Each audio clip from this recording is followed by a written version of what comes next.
Okay, Mark, it is Wednesday before a PGA Tour event. You know what that means. We're going to make our picks, and we do it every week. We each make 3 selections. We'll post Bob's picks a little later. We usually post our picks Thursday morning on social media on a fun little graphic. So right now, Mark, we're going to go back and forth for our picks for this week's RBC Canadian Open. Who's your first pick? Well, first, Bob texted me and said he'd have his picks by Saturday morning. He'd just like to see it shake out for 36 holes first. I didn't think that was loud, but that's a veteran move. That's called veteran savvy. He's got some veteran savvy to him, doesn't he? Yes.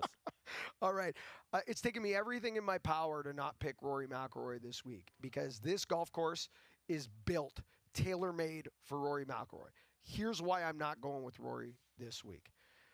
I think there's something up. I don't know what it is. I am not privileged to any information. I don't know anything. I do know this.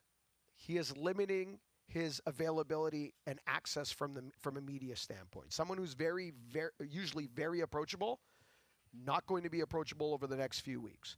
He is leaving Florida and moving his family and his principal residence to Surrey, England, which is just outside of London. I don't know what's going on. Something has changed. I feel like there's a distraction, so no Rory for me this week. Okay? Okay. Rory is the betting favorite, by the way. By the way, I hope I'm completely wrong. Yeah. Okay? I'm going to stay with the Irish contingent, however. Oh.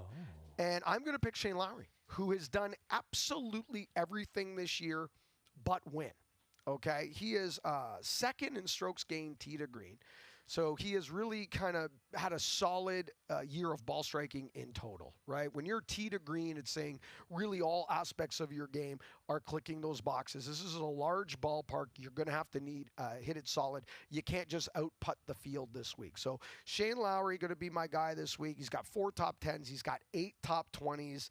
I mean, you've been on him so many weeks this year, Shane Lowry. Yep. He's been on your radar. I just feel like eventually the lid's got to come off for Shane Lowry. Why not this week on a ball strikers golf course? First pick, Shane Lowry. Shane Lowry plus 2,200 on FanDuel right now. I may or may not also have Shane Lowry on my team, but he's not my first pick this week. All right, sir. My first pick is Ludwig Åberg. Yes, he is my first pick this week. And like we were saying earlier in the show, Mark, it's been a fascinating season for this guy.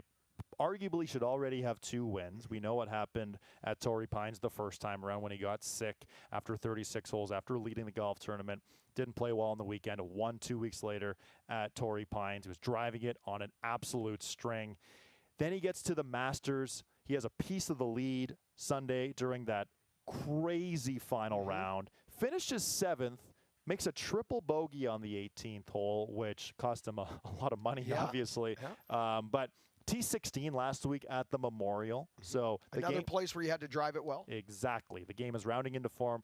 15th in strokes gained off the tee, which does seem pretty low for a guy who has a very boring ball flight where it just goes straight and very straight. But I really like Ludwig Åberg this week. He's going to be a crowd favorite as well. So Ludwig Åberg, my first selection, plus 1,400 on FanDuel. Who's your second pick? Before I get to my second pick, I'm with you on Ludwig in the sense that this should be a perfect golf course for him. Somewhat, you need to drive the golf ball well here. Strokes gained off the tee going to be a huge thing to look at this week. He's 15th, as you mentioned, but in reality, when he's playing well like he was at the beginning of the year, he's one of the top 5 drivers of the golf ball in the world. Total driving, this should be good for him. My second pick, I'm going with Taylor Penrith. I just feel something coming. I feel like Taylor Penrith is ready for the next step. The one thing I'm upset about is these guys this week are not going to play the golf course you and I played Monday. They are not getting 3-4 club wins. Right now, the forecast is showing 15 kilometers an hour. That's a 1 club win maybe at times. The more it blew, the better it was going to be for Taylor because he's not just a great driver of the golf ball. He's one of the few modern players that can flight his driver.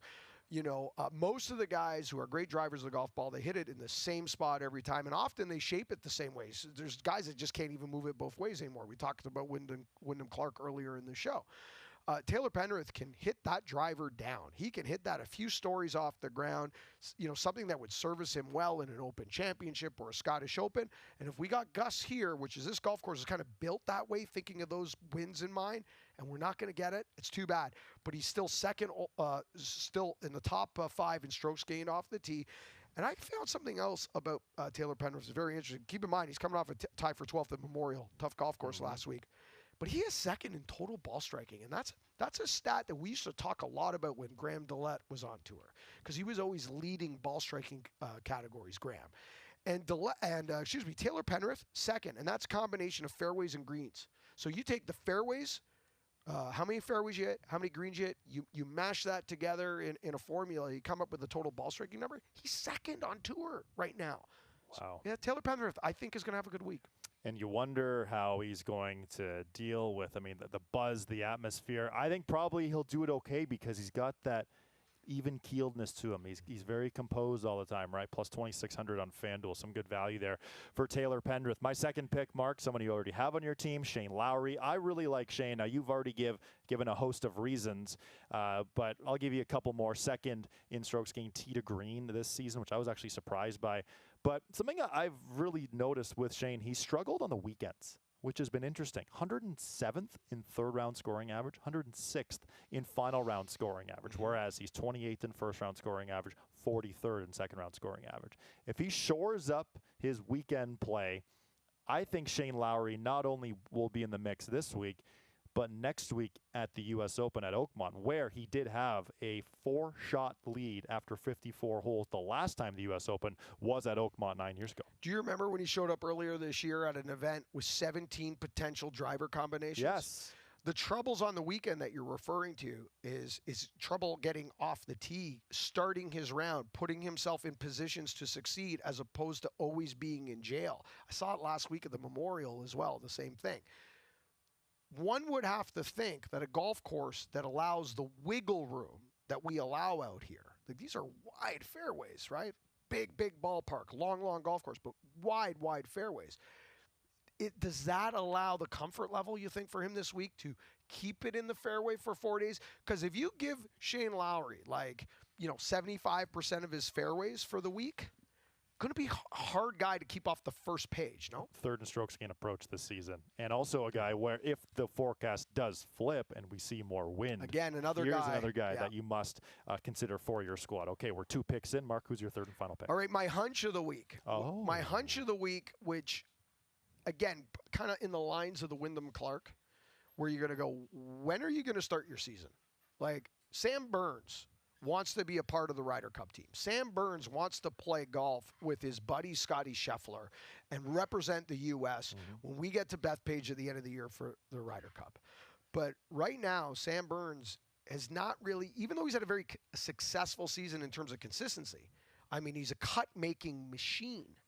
It hasn't been till recently until you've seen the inside those top 20s and starting to trend in the right direction. And it's been ball striking.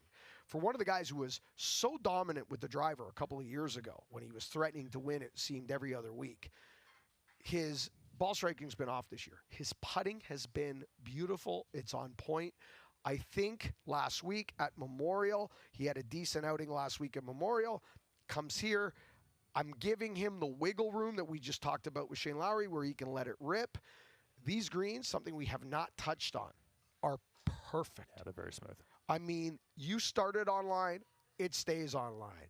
You get a guy who can bomb it like Sam Burns, you give him some wiggle room where he doesn't have to feel like he's claustrophobic off the tee, and then you give him perfect greens. If you told me right now Sam Burns on Thursday or Friday is going to make 120 feet of putts or more in one of those rounds, that would be a great FanDuel bet. By the way, like a good day on the PGA Tour is about 90 feet, right? Yeah. You make 90 feet, that's a really good day. 100's exceptional.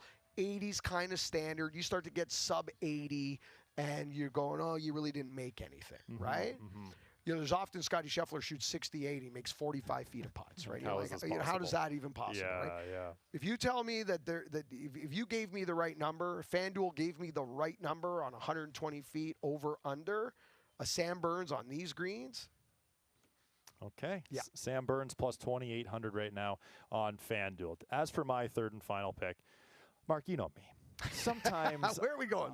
Luke Clanton coming? What's coming? No. Luke Clanton. Come on. We're going more value. Darker. We're going dark horse. Gary Woodland. Ooh. Gary Woodland. What a feel-good story that would be as well, right? Now, he's playing some great golf right now. T11 in his last start. We've mentioned strokes gained off the tee hundreds of times leading into this week, especially at this golf course. 23rd in total driving for the season on the PGA Tour. 30th in scoring average as well. So he's been a little high, a little low. 11th in final round scoring average too. So, yes, this is a value play. And what's his number? Plus 8,000. Whoa. 80 to 1. For a U.S. Open champion. 6 years ago. That's right. So, and we love Butchie, Brendan Little. Canadian connection there. Yep. And of course, Brendan Little caddied for Mike Weir when he won the 2003 Masters. So Gary Woodland is my final pick for the week. And again, stay tuned to our social media channels where you can find out who Bob's 3 picks are. And before we go to break here, Mark, I haven't congratulated you yet because you had Scotty Scheffler last week to win the Memorial.